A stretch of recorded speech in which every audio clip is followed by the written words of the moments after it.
Briarwood Community Center had not hosted a formal dinner in almost 9 years, and the ceiling still carried the faint brown rings of a leak that nobody had ever properly fixed. On the night of the annual fundraiser for the Peterborough Children's Aid Society, someone had hung paper lanterns from the exposed beams to disguise the water stains, and the effect was something between elegant and desperate, the way most small-town charity events tend to be. Roughly 200 guests filled the hall in clothes that ranged from rented suits to Sunday best, and near the back entrance, beside a coat rack buckling under the weight of November parkas, a man named Garrett Foss was kneeling on one knee to button the collar of his 8-year-old son's dress shirt. The boy's name was Nolan. He had dark hair cut unevenly across the front, because Garrett had done it himself 2 nights earlier with kitchen scissors and a YouTube tutorial that had made it look far simpler than it was. Nolan held a small wooden elephant against his chest with both hands, turning it slowly by the trunk the way a child handles something too precious to set down. Garrett had carved it from a piece of reclaimed birch on a slow Tuesday afternoon in his shop, and Nolan had not let it out of his sight since. Garrett Foss was 41 years old, a cabinetmaker by trade, and he had the hands to prove it. His knuckles were scarred in 3 places from a table saw that had jumped its guide 6 years back, and his palms carried the permanent grain of wood dust no amount of soap could fully reach. He was not a large man, but he stood the way men stand who have spent their lives lifting things heavier than themselves without asking for help. His suit was charcoal, 15 years old, taken in at the waist by a tailor on George Street who had charged him $40 and told him, not unkindly, that the fabric had 1 more night left in it. His shoes were black Oxfords he had resoled twice. He looked, in the amber light of the paper lanterns, like a man who had dressed carefully for something he was not entirely sure he had been invited to. He had been invited. That was the trouble. 3 weeks earlier, a man named Craig Breton had stopped by Garrett's workshop on Lansdowne Street and leaned against the door frame with the loose confidence of someone who had never had to repair anything in his life. Craig was 44, a project manager at a regional contracting firm called Ridgeline Developments, and he had known Garrett since they had both worked a renovation job on a retirement home in Lakefield 7 years prior. They were not friends. They had never been friends. But Craig had the kind of personality that made the absence of friendship feel like an oversight rather than a choice. And he had a way of offering favors that left the other person feeling as though declining would be rude. He had told Garrett that his wife Janine was organizing the fundraiser at Briarwood, and that there was a woman attending, someone new in town, a bit shy, who had mentioned she would love to meet someone grounded, someone real. Craig had smiled when he said the word real, as though he had selected it from a catalog of compliments he did not fully believe in. He had told Garrett to bring Nolan, that the evening was family-friendly, and that the woman would be seated at the center table. Garrett had hesitated. He had not gone to a social event without Nolan since his wife, Rebecca, had left 4 years earlier, and he had not gone to one at all in the 2 years before that. Rebecca had not died. She had simply decided, on a cold morning in March, that the life she had built with Garrett was not the life she had wanted, and she had taken a suitcase, a set of towels she had bought on their honeymoon, and a silence so total that even the family court mediator had struggled to fill it. She had moved to Calgary. She sent Nolan a birthday card each year with a $20 bill inside it, and Nolan kept the cards in a shoebox under his bed and never spent the money. Garrett had not told Nolan very much about why his mother had left. He had told him only that people sometimes needed things they could not name, and that needing to leave was not the same as not loving the person you left behind. He was not sure he believed that entirely, but he believed it was the right thing for a boy to hear from his father, and so he had said it clearly and repeated it whenever Nolan asked, which was less and less often now. In the years since, Garrett had organized his life around 2 fixed points: his son and his work. He woke at 5:30 each morning to sand and stain before Nolan needed breakfast. He packed lunches in a metal tin his father had carried to the paper mill in Espanola for 31 years. He braided nothing, because Nolan's hair was short, but he had taught himself to iron a dress shirt on a bath towel, spread across the kitchen counter, and he made a beef stew on Sunday evenings that Nolan called the Good Warm One, a name that had stuck so firmly that Garrett now wrote it on the lid of the container without thinking. The men at Ridgeline, where Garrett occasionally subcontracted for Finnish carpentry, had a nickname for him. They called him Old Oak, partly because of the wood dust that perpetually lived in the creases of his jacket, and partly because he moved through the world with a stillness they found either admirable or irritating, depending on their mood. Craig Breton found it irritating. He had never said so directly, but the jokes he told about Garrett at lunch had a sharpness to them that the other men recognized and chose not to name. On the night of the fundraiser, Garrett and Nolan arrived 12 minutes after the doors had opened. The hall smelled of roasted chicken and something floral that might have been the lanterns, or might have been the centerpieces, small bundles of dried lavender tied with kitchen string. Nolan looked up at the ceiling and asked his father if the brown marks were clouds, and Garrett told him they were, because it was the kind of lie that cost nothing and gave a boy permission to see the room as something better than it was. At the center table, alone, sat a woman with auburn hair pulled loosely behind her ears. She wore a deep green dress, simple in cut, with a neckline that sat straight across her collarbones, and she held a glass of water with both hands the way a person holds something when they need their hands to be doing anything at all. Her name was Marguerite Beaulieu. She was 34 years old. She had a stillness about her that some people mistook for shyness, though it was something closer to the particular quiet of a woman who had learned to take up less space than she deserved. 7 years earlier, Marguerite had been the youngest daughter of Raoul Beaulieu, who had owned a small chain of inns across the Kawarthas. The inns had been modest but beloved, the kind of places where families returned every August and left notes in the guest books that read like love letters to a simpler life. When Raoul's business partner had forged a series of loan documents and disappeared to the East Coast, the inns had been seized in a matter of months. Raoul Beaulieu, who had built every porch railing with his own hands, had suffered a heart attack in the parking lot of the Bobcagian property. On the same afternoon the locks were changed.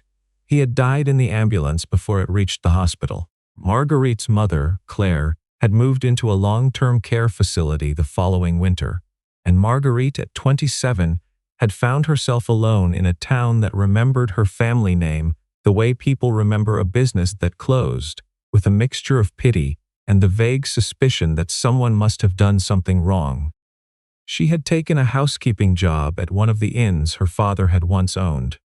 She changed sheets in rooms where she had once eaten breakfast as a child, and she carried the smell of industrial cleaner home in her hair every evening, and she told no one that the framed photograph on the wall of the lobby, the one showing a man with a mustache shaking hands with the mayor at a ribbon cutting in 1996, was her father. 2 years after that, on a November night very much like this one, she had been struck by a pickup truck while crossing the road near her apartment. The driver had been looking at his phone.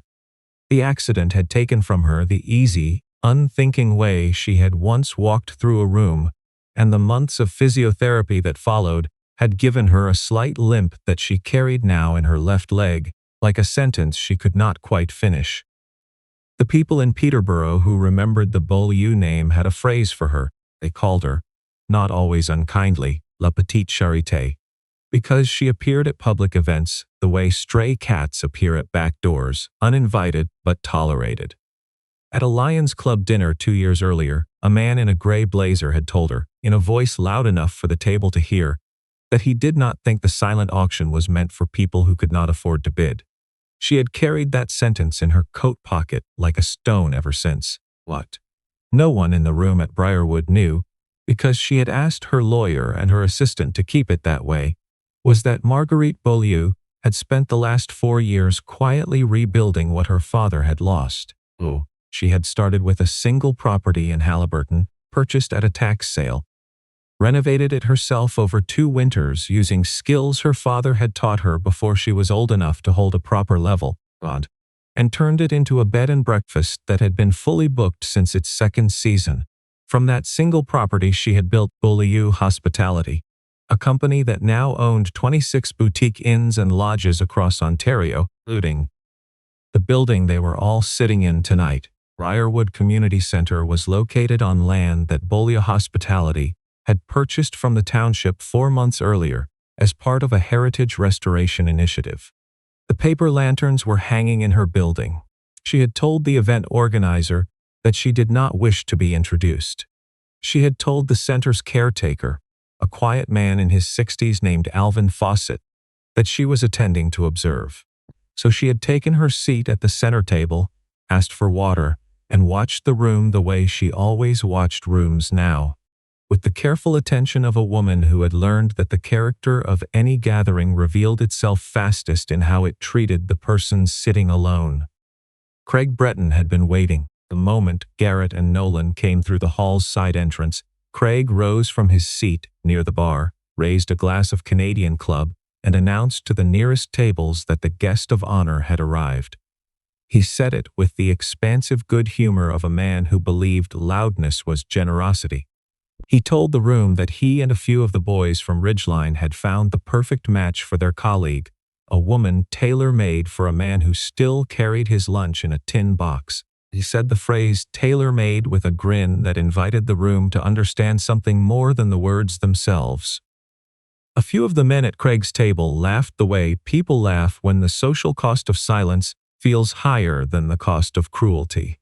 Marguerite, at the center table, did not lift her eyes from her water glass.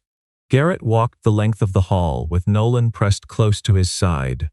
The boy had tightened his grip on the wooden elephant and was turning it faster now. Garrett stopped a respectful distance from the center table, looked at the woman seated there, and said good evening, with the plain courtesy he would have offered anyone.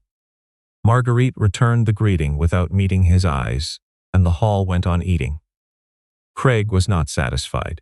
He stepped forward from his table, still holding his drink, and told the room that he wanted everyone to appreciate what they were witnessing.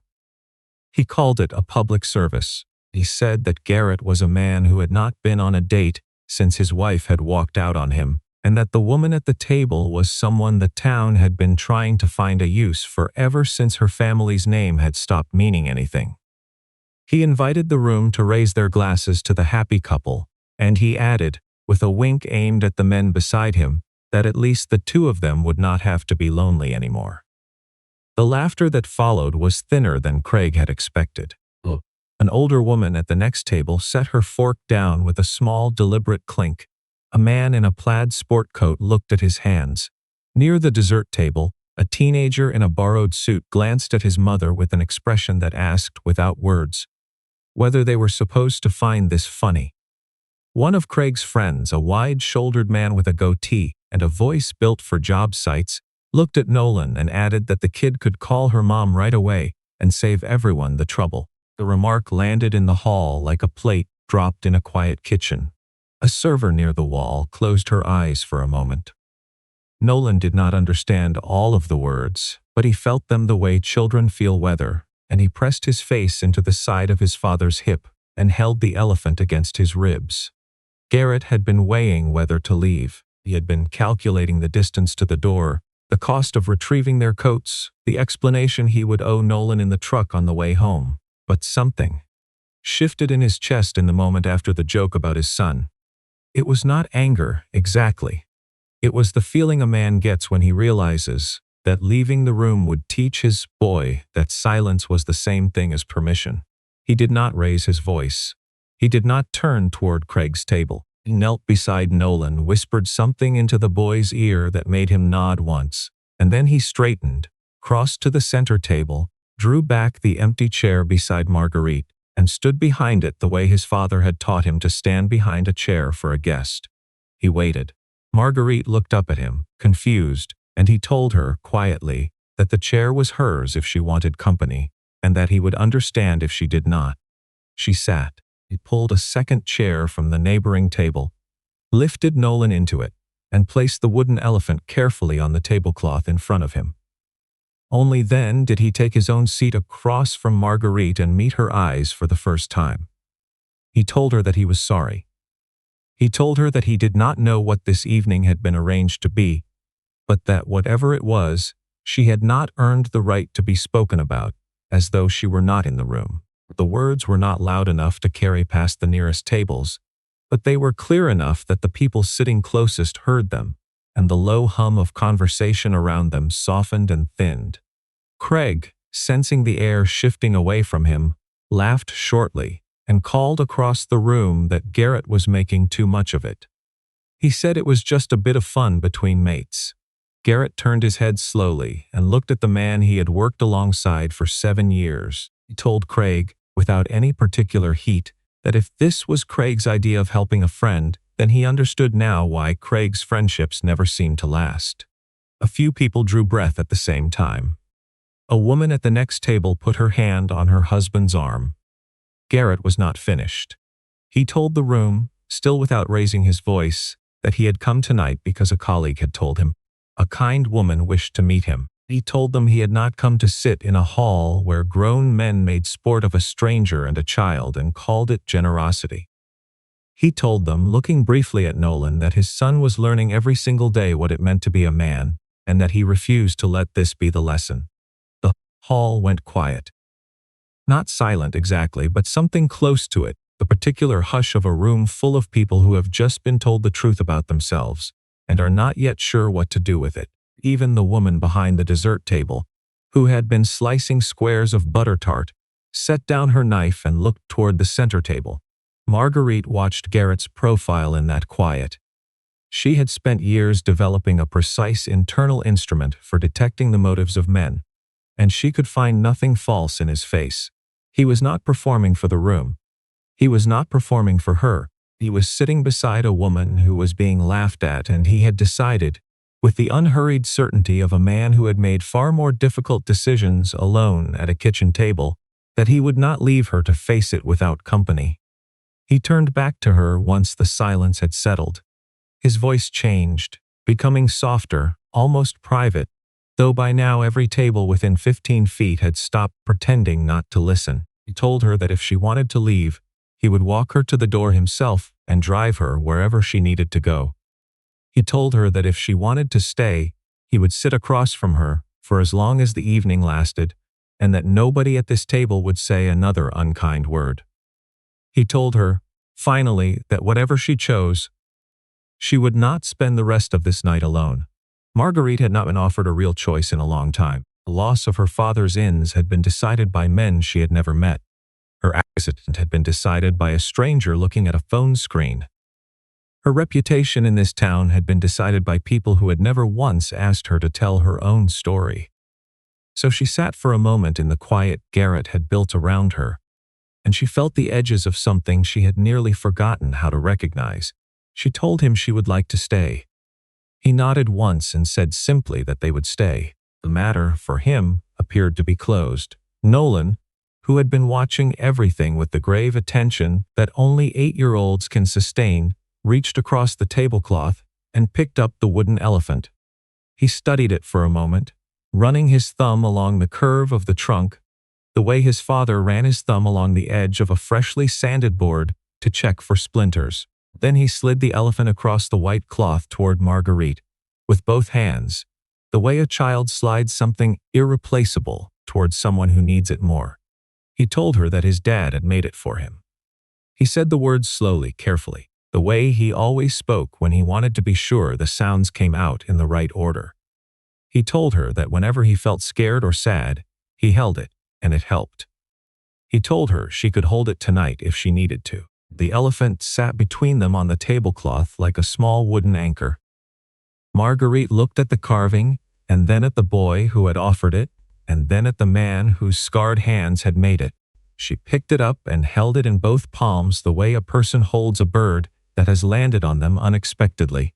She could feel the smoothness of the sanding, the slight asymmetry of the ears where the grain had resisted the blade, and she understood without being told that this object had been made with love. Because love was the only explanation for that kind of patience, she asked Nolan, very gently, whether he would be all right without it for the evening. Nolan thought for a moment, his brow furrowed with genuine deliberation. And then he told her that he would still have his dad. And that was always enough. So the elephant could be hers for tonight. The sentence was not designed to break anyone's heart. That was what gave it the power to do so. Marguerite pressed her fingertips to her lips and held them there until she was sure of herself, and then she set the elephant beside her water glass with the careful reverence of a woman who had just been handed something worth more than anything in the building. She thanked the boy, and her voice, when she did not entirely belong to her. Garrett placed a hand briefly on Nolan's shoulder and told him he had done something kind. The first course arrived in a hush, and the table found, almost by accident, the rhythm of two people who had decided to be present for each other without yet knowing why.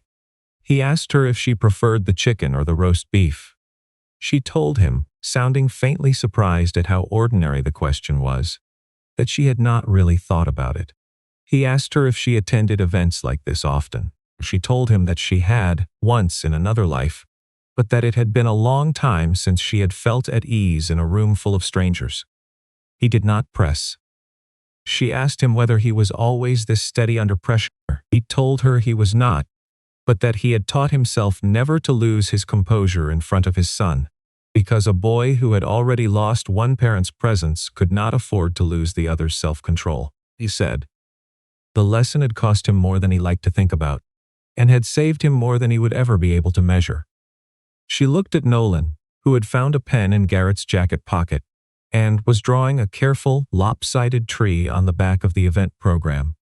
She told him the boy clearly trusted him completely. He answered that he could not give Nolan everything, but that he had decided long ago to give him the one thing he could promise, which was that when he said he would be there, he would be there. He said the words without performance, the way a man states the time of day, and Marguerite had to look down at her plate for a long moment before she could trust her face. Then she told him a small piece of her own story, only the thinnest, most honest slice. She told him that her family had once been known in this area and that the loss of their business had changed the way people treated her. She told him about the ins, though not about the fraud. She told him about the accident, though not about the months of learning to walk again on a leg that would never feel entirely her own. She told him that even now, in rooms far smaller than this one, she sometimes heard the names people had given her and could not unhear them. He listened without interrupting. When she had finished, he told her, very quietly, that a person worth knowing did not need to understand someone's history in order to decide how to treat them. She asked him then whether he was not embarrassed to be sitting here with her in front of all these people, the town handyman and the woman the town pitied. He glanced at Nolan, who had added a bird to his drawing and was now giving it an enormous beak, and he told her that embarrassment was a luxury he could not afford.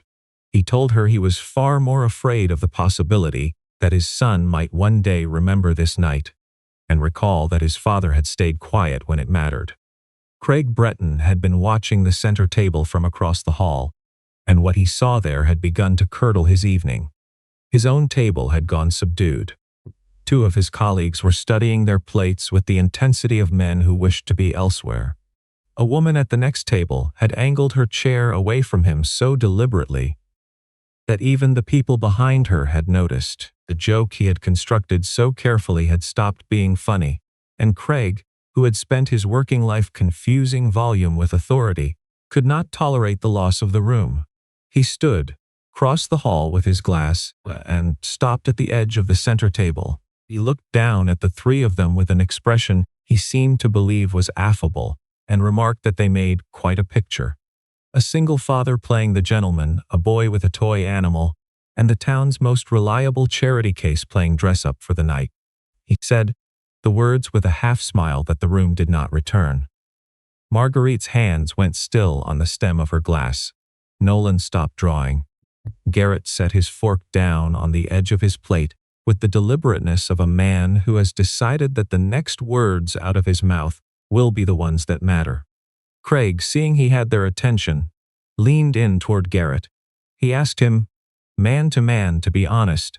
He asked him whether if Garrett had any other option in the world tonight, he would really choose to be sitting at this table with this particular woman. Question was the kind of question a small man asks when he wants to make a decent man feel smaller.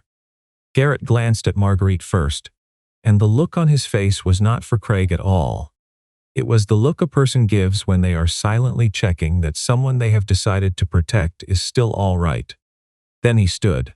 He did not push his chair back. He did not lean forward. He simply rose and answered Craig in a voice that did not need volume to reach every corner of the Briarwood Community Center.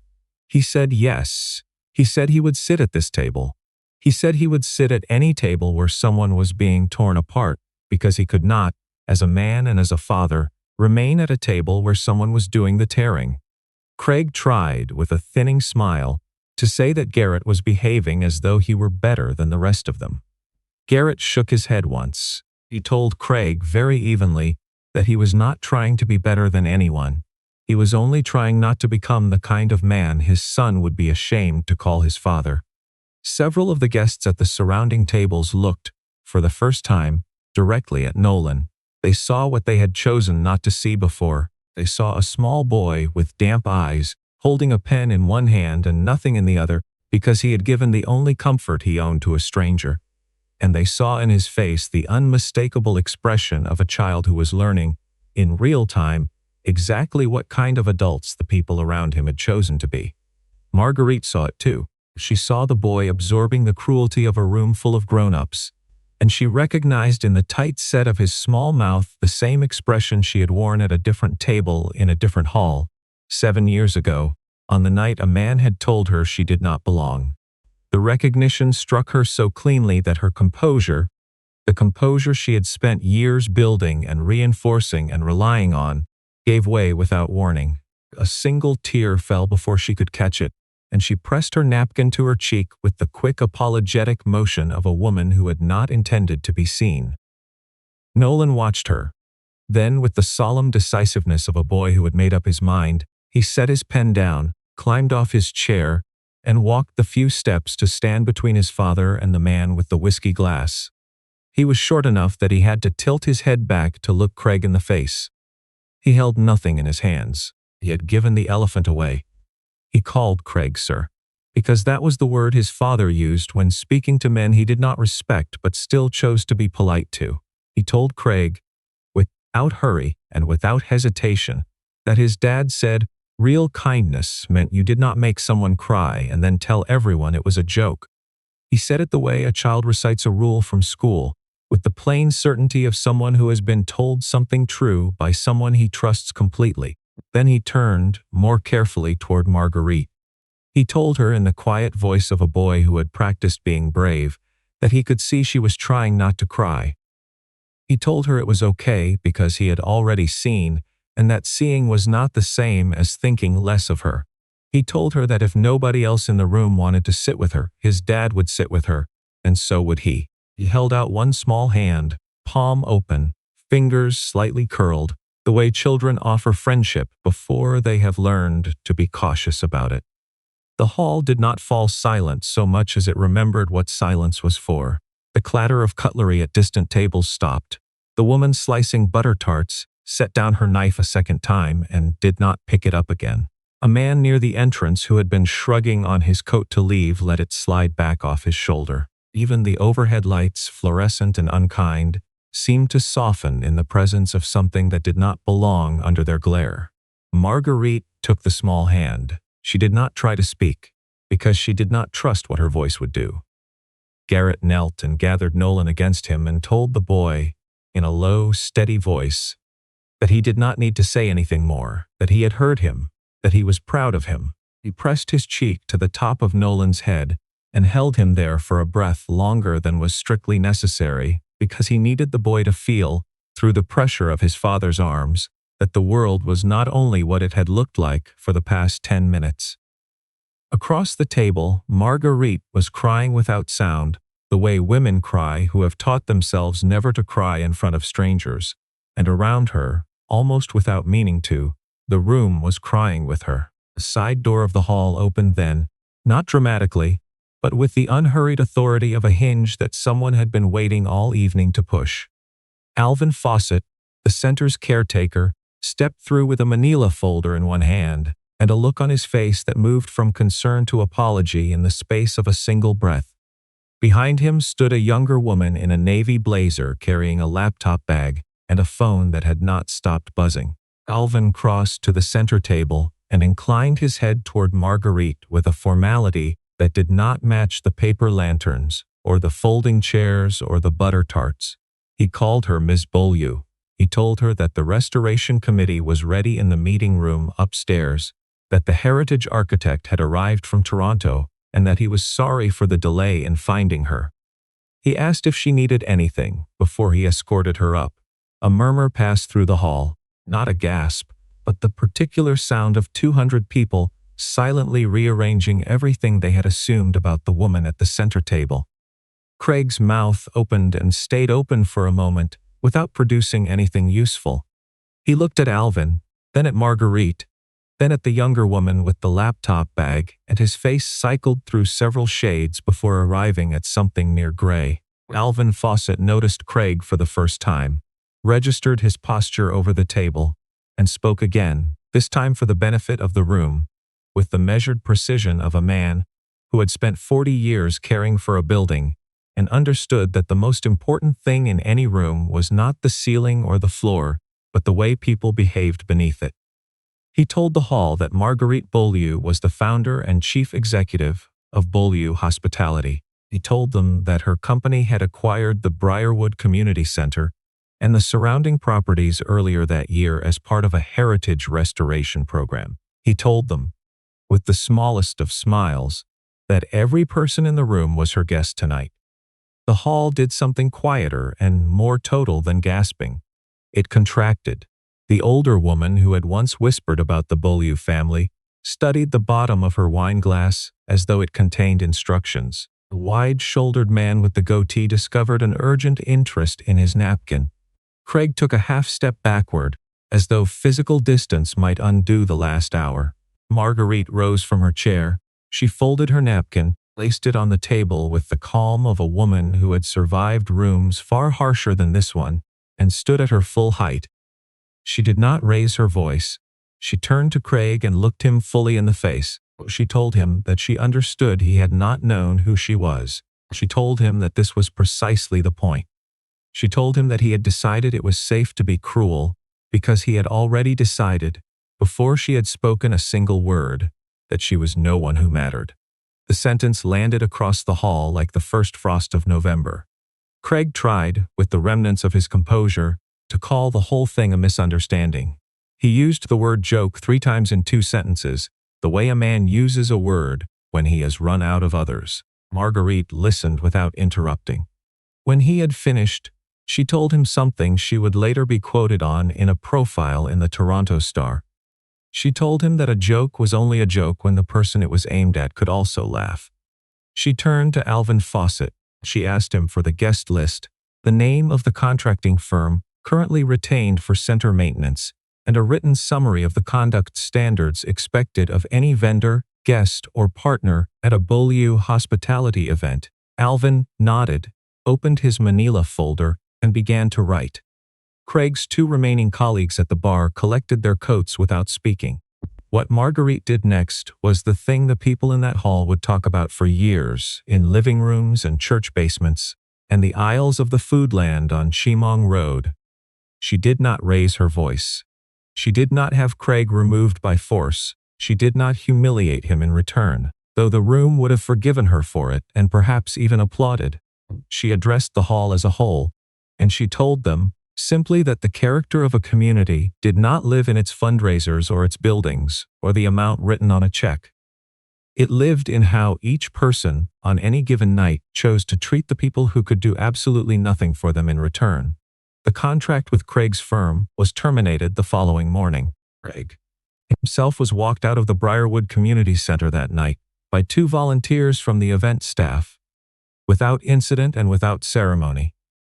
He left carrying the only thing that had ever truly mattered to him, which was the attention of a room, and he left it behind on the floor of a hall that no longer wanted to give it to him.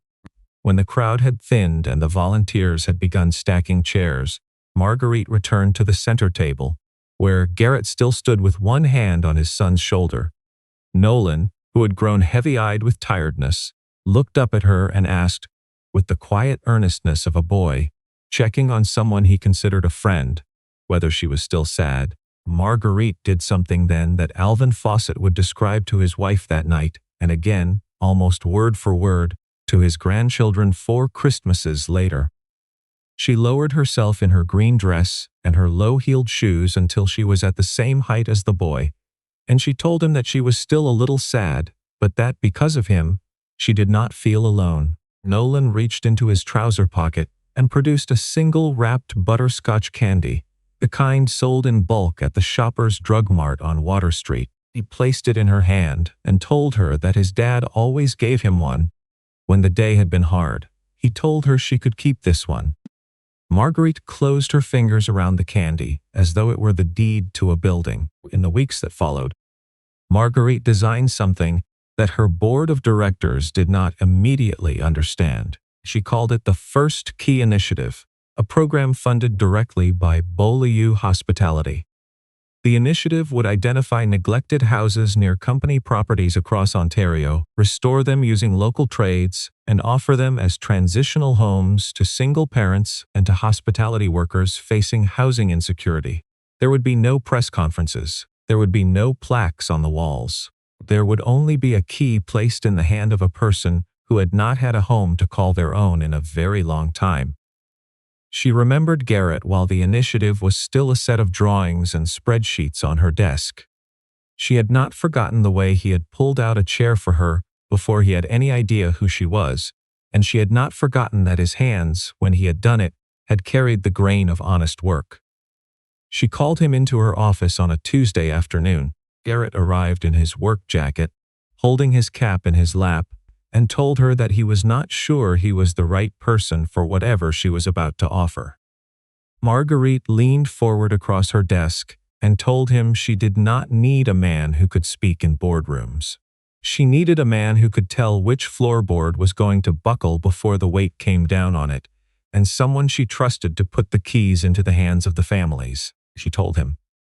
The position was lead restoration supervisor for the First Key Initiative, and that the salary was more than double what he earned at his shop.